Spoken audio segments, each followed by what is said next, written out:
his favorite play was Cato. And one of the lines in Cato says, "Your life is not your own when Rome demands it." George Washington's life was not his own when his country demanded it. He could not ultimately say that he would give up because he cared more about his ease and reputation than his country. That's the best way to get Washington to do things, really, is to apply to his sense of duty. But it is a major sacrifice. And as he prepares to go to New York to be inaugurated, he confines in his diary, and by the way, as a general rule, if you have trouble sleeping, pick up Washington's diary, you'll go right off, because it's essentially, you know, the weather and so on. I had dinner.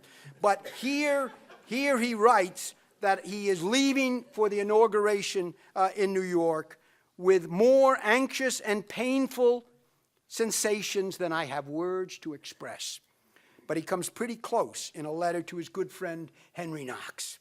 "My movement to the chair of government will be accompanied by feelings not unlike those of a culprit who is going to the place of his execution." Now, as Washington takes the inaugural oath, no one ever has entered the office with more personal prestige and more affection than Washington. But only Abraham Lincoln and perhaps Franklin Roosevelt faced comparable crises.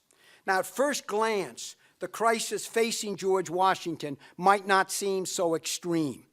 As Joe Ellis reminds us, Washington's achievement must be recovered before it can be appreciated, which means we have to recognize there is no such thing as a viable American nation when he took office. The task he faced was unbelievably difficult. As Henry Knox put it, conduct and wisdom almost superior to the lot of humanity will be required in the first onset of the Constitution. Basically, what happens is that Washington's core achievement as president, much as it had been his core achievement as commander-in-chief, was to transform the improbable into the inevitable. Chateaubriand later wrote that it was harder to find a Northwest Passage than it was to create a new nation in America. But somehow, George Washington, the atlas of the new government, managed to do just that.